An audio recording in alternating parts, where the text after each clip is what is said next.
साथियों, आज की इस प्रेस वार्ता में मौजूद हमारे बहुत ही मेहनती एसपी साहब श्री लोकेंद्र सिंह जी,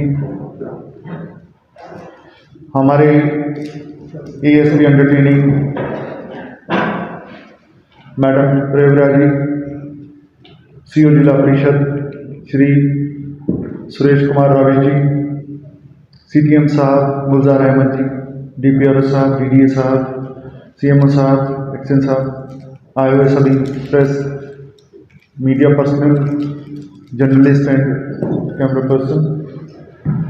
ये जो प्रेस वार्ता है, इसमें सबसे पहले जो अभी की लेटेस्ट गाइडलाइंस हमारे ज़िले पे लागू होती हैं, महामारी अलर्ट। इस अलर्ट के माध्यम से अभी जैसे हम ग्रुप ए डिस्ट्रिक्ट्स में आते हैं, जिसमें मैक्सिमम रेस्ट्रिक्शंस हैं जो अभी हैं, वो आप लोगों को अलग से भी प्रोवाइड कर दी गई थी कॉपी, लेकिन फिर भी कोई क्लैरिफिकेशन चाहिए होती है तो आप लोग इन पर्सन मुझसे बात कर लेते हैं और मैं उसको इंटरप्रेट करके और बता देता हूँ। कुछ आप में से कुछ अपने जर्नलिस्ट साथी मिले थे ऑफिस में, रेस्टोरेंट वगैरह वाले लोग आए थे, तो वो मीटिंग कराई थी नसीब जी ने। उसमें कंसर्न ये था कि 6 बजे के बाद दुकानें बंद होनी है, लेकिन रेस्टोरेंट का क्या स्थिति रहेगा। उनके लिए 11 से 5 का जो समय था, तो हमने इंटरिम उसकी इंटरप्रिटेशन की थी कि वो होम डिलीवरी कर सकते हैं, वो सिटिंग के लिए अलाउ नहीं करेंगे, तो वो ईओ साहब ने उसी हिसाब से एनफोर्स किया था। अभी हमारे जो जिले की स्थिति है स्वास्थ्य सेवाओं के लिए, कोविड पॉजिटिविटी के लिए अभी कंफर्टेबल है। वो कंफर्टेबल आप लोगों के सहयोग से है। आप लोग रिपोर्टिंग करते हैं, प्रशासन की जो गाइडलाइन होती है आम लोगों तक पहुंचाते हैं और उस भाषा में पहुंचाते हैं जैसे उनको समझ में आए। अभी जो मुद्दा है वैक्सीनेशन का था, जैसे वैक्सीनेशन में आप लोगों ने देखा जिला प्रशासन ने बहुत मेहनत किया। जिला प्रशासन जब कहा जाता है तो उसमें सिर्फ डीसी ऑफिस नहीं होता है, उसमें सारे ऑफिसेस हैं। एसपी साहब ने अच्छा काम किया, हमारे पत्रकार बंधुओं ने, हमारे जो इलेक्ट्रॉनिक मीडिया है, सोशल मीडिया है, कंसर्न्स भी आए लोगों को। मैं अगर आपके एथिक्स अलाउ करते तो मैं नाम भी ले सकता हूं उनका। जैसे धर्म जी ने मेरे से कई बार मिलकर पूछा, बोला कि सर मैं जब यंग लोगों से मिलता हूं तो वो ये कहते हैं कि जी अभी तो ये टेस्टिंग में चल रही है, कोई पुरानी दवाई तो नहीं है। इस तरह की बातें आई, जो मेरे से जिसने क्वेश्चन पूछे मैंने ट्राई किया उन क्वेश्चंस को आंसर करने का, लेकिन फिर भी हम लोगों ने देखा मीडिया में कुछ खबरें ऐसी चली कि वैक्सीनेशन के बाद बहुत गलत हो रहा है, ऐसा हो रहा है, विरोध भी हुआ, हमारे कुछ गाँव में भी हुआ। लेकिन आप ये देखिए कि कोई भी दवाई होती है, कोई भी वैक्सीन है, उसका साइड इफ़ेक्ट है कोई, तो साइड इफ़ेक्ट को मैनेज किया जाता है। ऐसा नहीं कि उस दवाई को बंद कर दिया जाता है उस तरह से। प्रॉपर प्रोसेस को, ये हमारे साइंटिस्ट की सक्सेस है कि इतने कम समय में उन्होंने एक जेनेटिक्स बेस्ड हमारे लिए वैक्सीन प्रोवाइड कराई। हमें एक बात अप्रिशिएट करना चाहिए, माननीय प्रधानमंत्री जी ने, माननीय मुख्यमंत्री जी ने सबको वैक्सीनेशन और फ्री वैक्सीनेशन माइंडेड। एक वो समय था जब पहली लहर चली थी, अमीर लोग अपने बच्चों को लेके दुबई में जाके लगवा रहे थे, प्राइवेट जेट से जा रहे थे। ये बात मैं इसलिए कह रहा हूँ क्योंकि मैं उस समय में फरीदाबाद पोस्टेड था, शायद यहाँ के लोग ना गए हों उस तरह से। यहाँ के लोग विदेश गए हैं तो काम करने के लिए जाते हैं, अपना रोजगार के लिए जाते हैं। उधर वाले लोग घूमने फिरने और अलग तरह से बिजनेस भी हो सकता है उनका।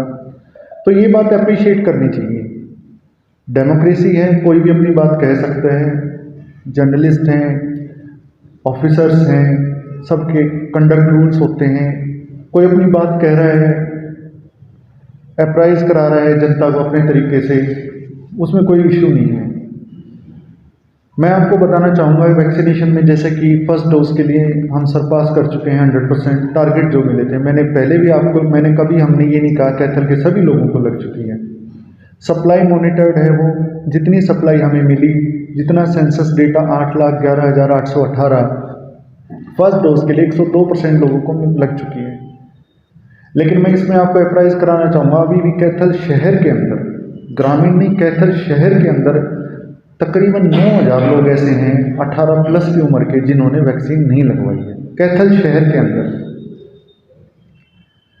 वैक्सीन लगवाने से क्या फ़ायदा है, क्या नुकसान है, आप कोई भी दवाई देख लीजिएगा, जो सोशल मीडिया पे बात कही जाती हैं अमूमन वही साइड इफ़ेक्ट सारी दवाइयों के ही कहे जाते हैं।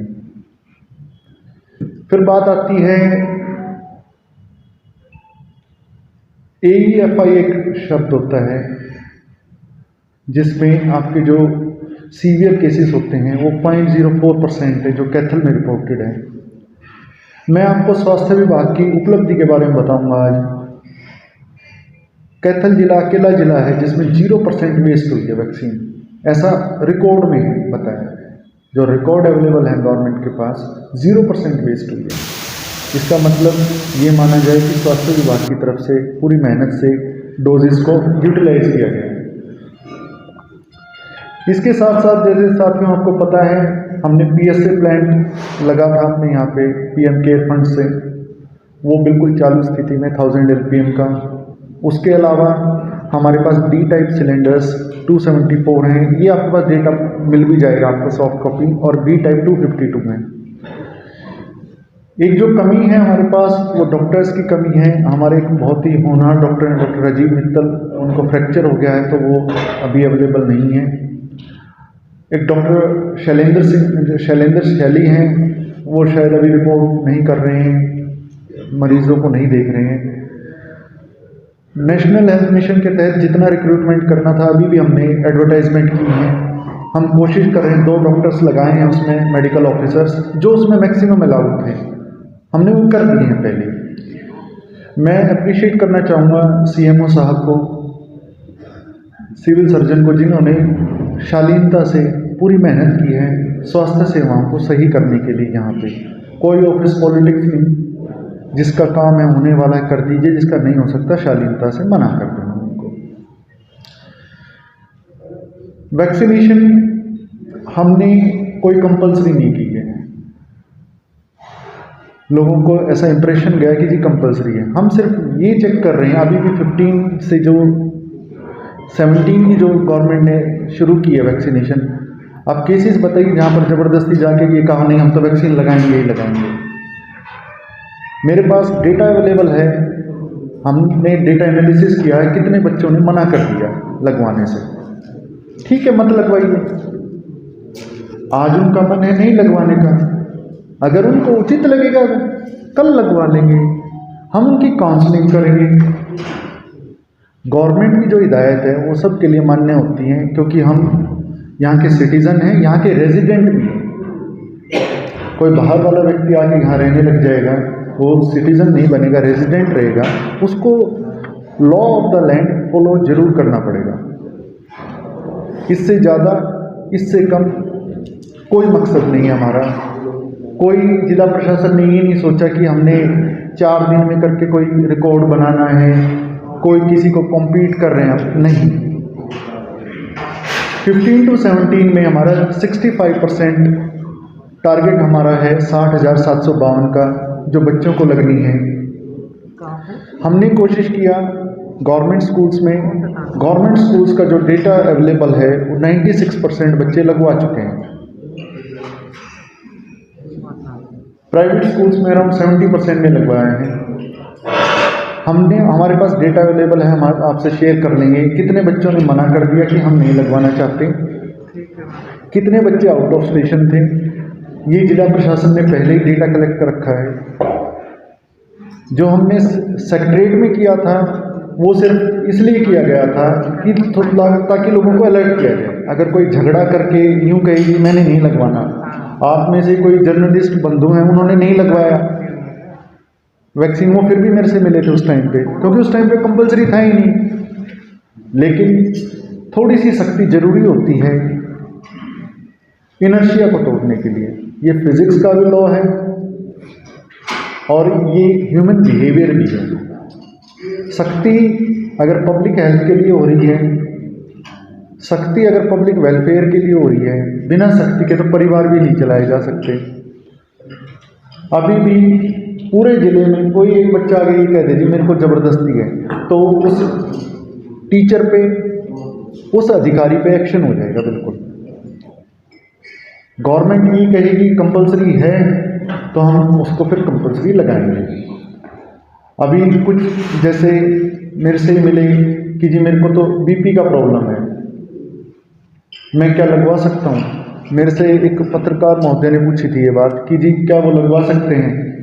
उनको तो सबसे पहले लगवाना चाहिए क्योंकि वो कोमॉर्बिडिटी का केस बनता है। मैंने 2 डोज लिए हैं। जब मैं एलिजिबल बना मैंने तब ली, आउट ऑफ द रोज आके बिल्कुल नहीं ली। जब मेरा एलिजिबल होगा मैंने तभी ली वो डोज।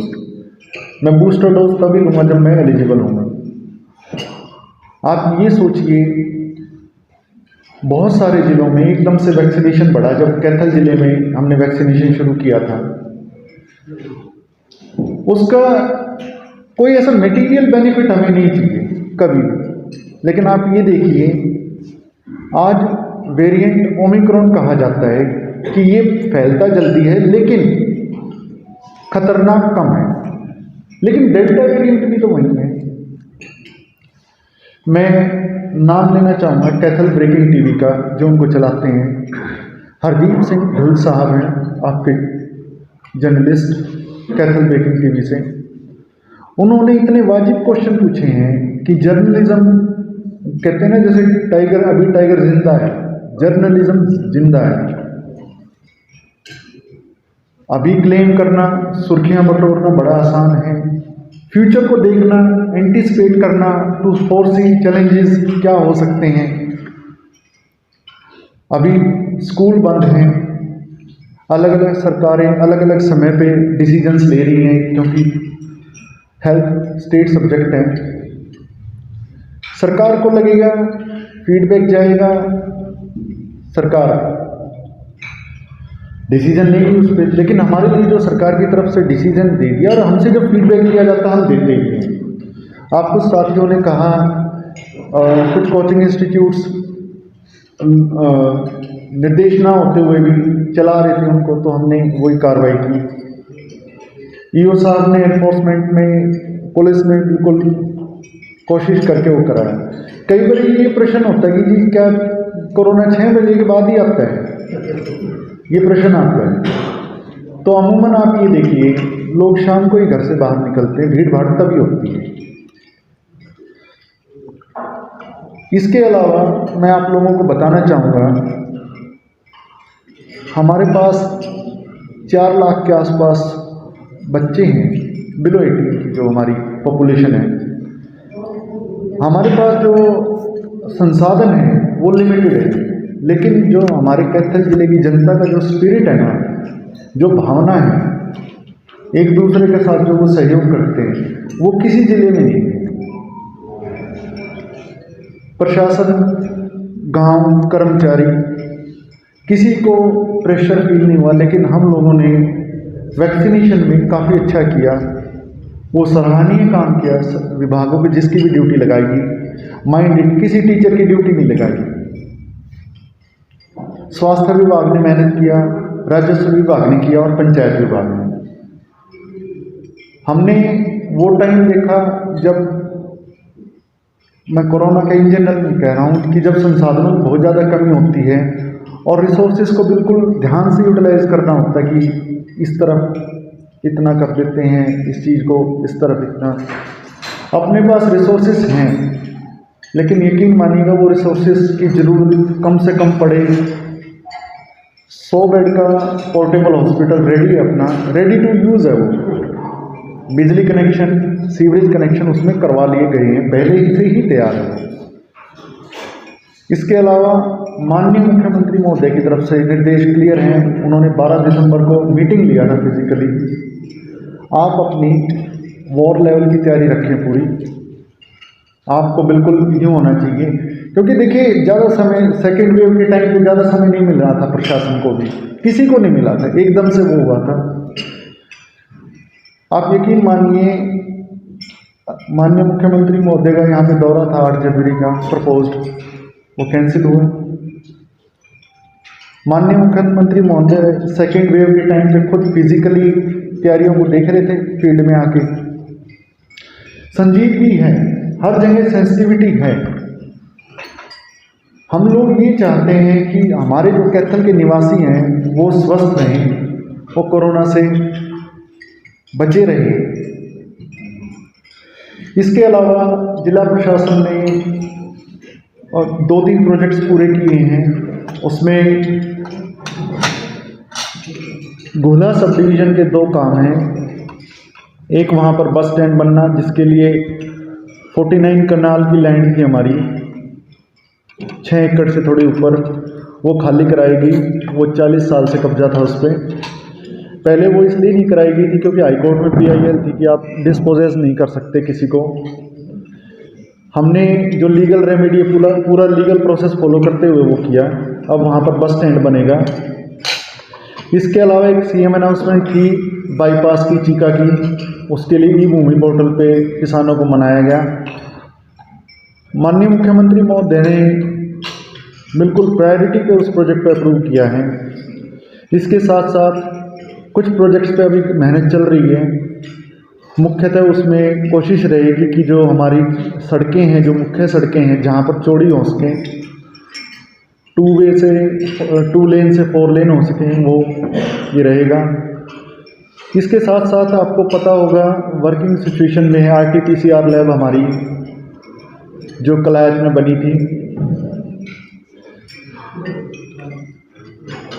हम आपको ये और बताना चाहेंगे कि जिला प्रशासन की तरफ से किसी भी विभाग में कोई भी कमी आती है, करप्शन की बात आती है, तो उनका ऐसा नहीं एक बार एक्शन कर दिया। आप लोगों को पता है जब मैं आया था तब कुछ एक्शंस हुए थे, उनका अब फ्रुक्टिफाई हो रहे हैं। वो किसी को जॉब से हटाया जा रहा है, किसी पे FIRs हो रही हैं। ये निरंतर प्रयास का नतीजा है अधिकारियों का। इसके अलावा जो शहर में मुख्यतः समस्याएं आप लोगों ने रेखांकित की थी पिछली प्रेस वार्ता में, लाइट की समस्या, आवारा पशु। लाइट की समस्या हमने पहले ही कहा था कि वो स्लो रहेगा, लेकिन आराम से इम्प्रूवमेंट हुई है, उसमें आप मानेंगे। गौवंश के लिए हमारे पास प्रपोजल आया है, नई शेड बनवाएंगे हम, जो MC द्वारा चलित है, संचालित है। हमारी जो काउ शेड है वहाँ पे शेड एक्स्ट्रा लगाई जाएंगी। इसके अलावा एक गौशाला हमारी है जहाँ पर थाना बनना है, उस गौशाला को हम शिफ्ट करेंगे। वो गवर्नमेंट लैंड है, उसको हम एक्स्ट्रा लैंड देंगे, जहाँ वहीं पे ही एक्स्ट्रा पैसे देंगे। मैंने वो MC द्वारा जो चलाई जाती है वो मैंने गौशाला खुद देखी,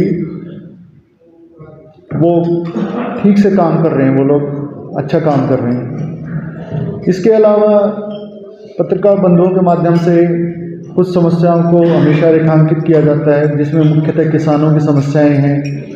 शहर में सीवरेज का प्रॉब्लम है, ट्रैफिक कंजेशन है। यूरिया की सप्लाई के लिए जैसे जैसे हमारे पास रैक अवेलेबल होते जाते हैं, उसको रेशनलाइज किया जाता है। DDA साहब को आदेश हैं सख्त कि बिल्कुल ऐसा नहीं होना चाहिए। किसान भी हमसे मिलते हैं, दवाई साथ में बेचते हैं वो यूरिया के साथ या फिर DAP के साथ, तो इन्होंने उस पर एक्शन भी लिया है। वो DDA साहब आप बताना चाहेंगे, प्लीज़ बोलिए।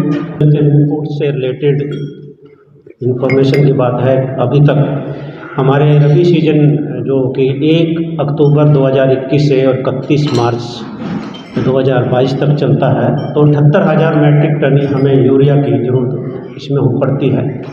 पिछले साल एज ऑन डेट 77,200 आज तक हमारे पास प्राप्त हो चुका था, और इस साल हमें 64,205 मैट्रिक टन यूरिया अभी एज ऑन डेट प्राप्त हुआ है, जिसमें हमारा जो शॉर्टफॉल है 12,995 मैट्रिक टन का है।